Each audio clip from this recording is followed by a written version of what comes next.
آج کا مصطفی اجتماع نوجوانوں کو، پوری دنیا کے اوپر سننے والوں کو یہی میسج دیتا ہے کہ حضور کے ساتھ اپنی وابستگی کو، اپنی دل بستگی کو، اپنے تعلق خاطر کو مضبوط کر لو، اپنا سارا کچھ حضور کے نام کر دو۔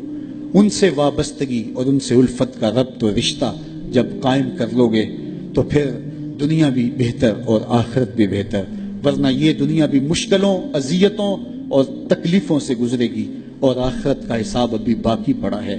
مختصر زندگی ہے، آئیے اللہ کے حضور سچی توبہ سے اپنے آخرت کے معاملے صاف کر لیں۔ ایک آنسو سے ماضی کے سارے گناہ دھوئے جا سکتے ہیں۔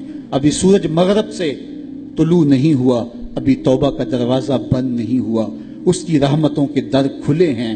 آج کی توبہ کل کی بہتری کی ضمانت، اور آج کی ڈٹائی کل کے پچھتاوے کے علاوہ کچھ نہیں ہوگا۔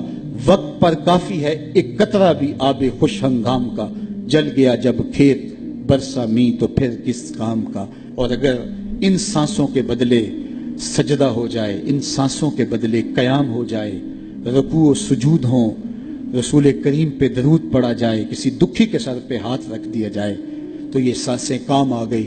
وہ خوش نصیب ہیں جنہوں نے اپنی سانسیں اللہ اور اس کے رسول کے نام وقف کر دیں، اور وہ بد نصیب جو اپنی سانسیں، اپنا وقت اور اپنی قیمتی زندگی برباد کر رہے ہیں۔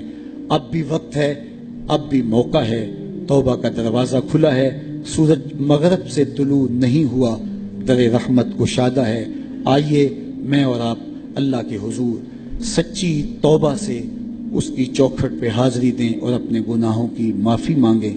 جس شوق و محبت سے، جس پیار کے ساتھ آپ لوگ تشریف لائے، میں آپ سب لوگوں کا شکر گزار بھی ہوں۔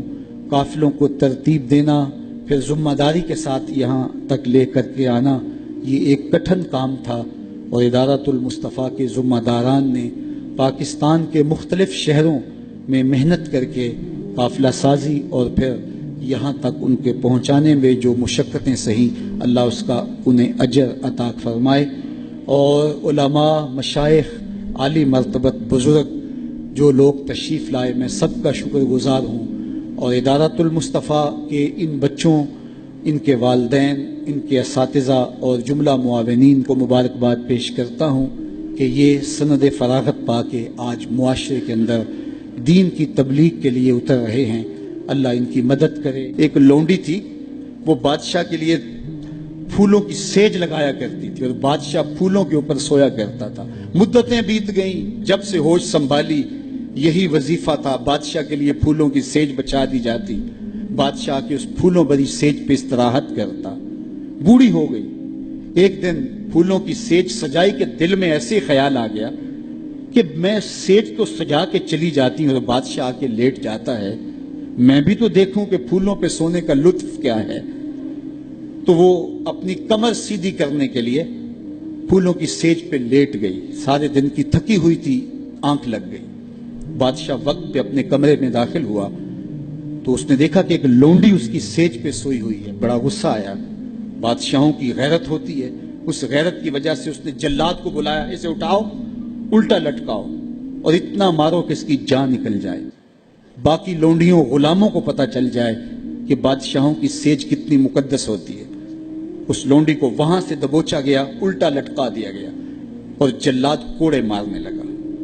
وہ روتی، چیختی، چلاتی، اچانک روتے روتے اس نے ہنسنا شروع کر دیا۔ جب وہ ہنسی نہ تو بادشاہ نے جلاد سے کہا رکو اور اسے پوچھو روتی کیوں تھی، اور اسے یہ پوچھو کہ ہنستی کیوں ہے۔ تو جلاد نے کہا کہ کیوں روتی تھی؟ اس نے کہا جب کوڑا لگتا تھا تو جان نکلنے کو آتی تھی، میں روتی نہ تو اور کیا کرتی۔ کہا یہ بات تو میری سمجھ میں بھی ہے، لیکن یہ بات سمجھ میں نہیں، تو ہنستی کیوں ہے؟ کہا مجھے ہنسی اس بات پہ آئی ہے کہ چند لمحوں کے لیے سیج پہ سوئی ہوں تو اتنی مار کھانی پڑ رہی ہے، تو جس کو عمر ہوگی سوتے ہوئے اس کا کیا بنے گا۔ ہماری یہ فکر ہونی چاہیے کہ دنیا کے اوپر جو ہمیں نعمتیں ملی ہیں ہم نے اس کا حساب دینا ہے۔ ثم لتسألن یومئذ عن النعیم، اس دن ایک ایک نعمت کا حساب دینا ہوگا۔ یہ کوئی قصہ کہانی نہیں ہے، یہ قرآن ہے، ایک ایک نعمت کا ہمیں حساب دینا ہوگا۔ آئیے اس مختصر زندگی کو اللہ اور اس کے رسول کے نام لگا دیں۔